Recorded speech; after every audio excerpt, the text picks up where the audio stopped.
It's nice to have you back, Dr. Ari. Same here. How Really are you? amazing. I'm doing well. Thank you for asking. This is like the roundup of Q3. I'm thinking towards Q4, the goals we had set at the beginning of the year.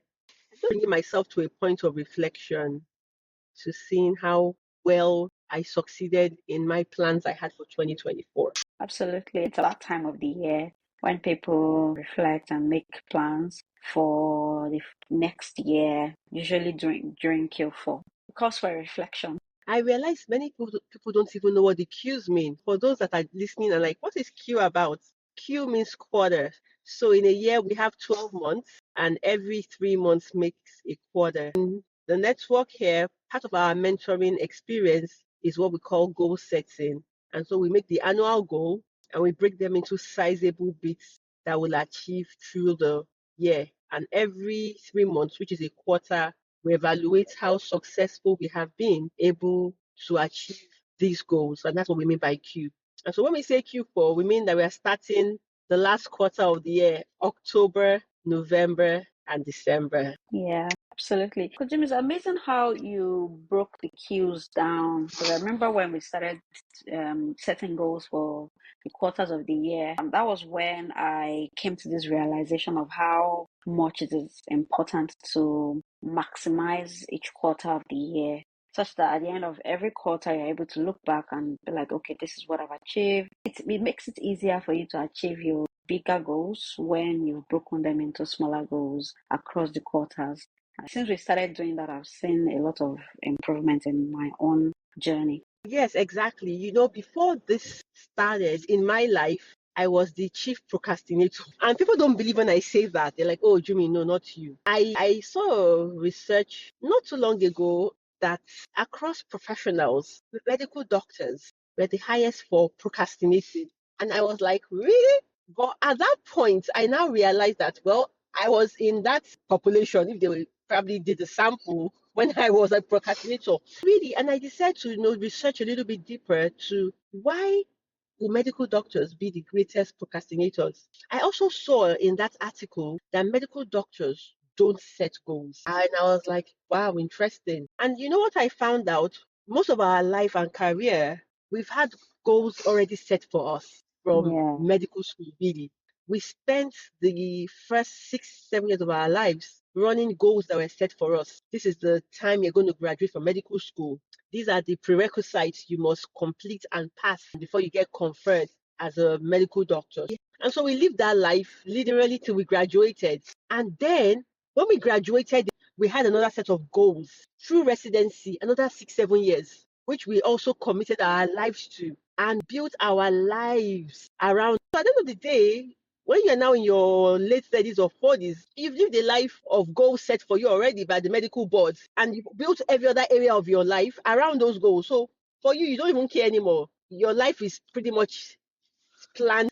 I completely agree with you. Like, if I'm going to share my own experience of goal setting, my goals prior to joining EIM or submitting to mentorship has always been related to medicine, pass exams, goals that have been set out for us. Finish medical school, start house job. So it wasn't really any goal that I sat down to set for myself. It was the goal that was to every other person. There was no unique goal to myself. And so when we started the goal setting retreat, we started using the accountability books, and then you in a way such that we're able to set goals in different aspects of our lives, ranging from personal to professional to health goals to financial goals to social goals, relationship goals. I started to become more aware of these other aspects of my life and the need to set goals if I want to see results. So I completely agree with you when it comes to us doctors. I have the tendencies and we don't feel the need to set our own goals. Now, to the procrastination part, I procrastinated because I prioritized the goals that were already set for me, which was medical school goals to pass and become a doctor, Yeah. or residency goals, patients. So those were a priority. Whenever I had an opportunity for myself, I didn't think I needed to prioritize myself. I felt it's not important because I'm overwhelmed or slammed with the immense responsibility that this medical journey is putting on me. And so I could procrastinate, like, oh, I'll call my mom later, or I will cook later, or I will do a fitness activity later. Later on, looking at my life, I realized how poor my life was. It was rich in my medical experience. I was the doctor that was always on ground, always accessible, familiar with hospital space. But that was all I had. Whenever I stepped out of the hospital gates, and I dropped my ward coat and my stethoscope, I had no idea what was happening. I didn't even know how to fit into society. That was when I realized there was a problem. And one of the ways I was able to fix the problem was every area of your life is important. And the same way medical school has set goals for me, I have to set goals for these other areas of my life that are also Yeah. important. And sadly, nobody's setting those goals for me because I'm an adult. So that was where this whole comprehensive workbook that we created came Yeah. from, where Yeah. I decided to prioritize equally every Mm-hmm. other area of our lives and set goals as well to match our career energy. Mm. And it's been so successful because I worked on it for myself for several years and I saw how amazing it helped me evolve into a better person and a richer human being. And then I could now say, let's make it into a workbook for young lady doctors to use in their journey to excellence in medicine. And I'm so happy that you give this testimonial of how it helps you as well. It's just the awareness that there's life outside of what we do as doctors, and that even though medicine has conditioned us in such a way that we are oblivious of that life. If you really want to live a wholesome life, if you take your life as seriously as you take medicine, and that's what the Mm. workbook did for me. I've been using it now since 2020. I used it in 2023. Even this year, after I had my baby and my head was clear. I remember I used it and I had the conversation with you about it.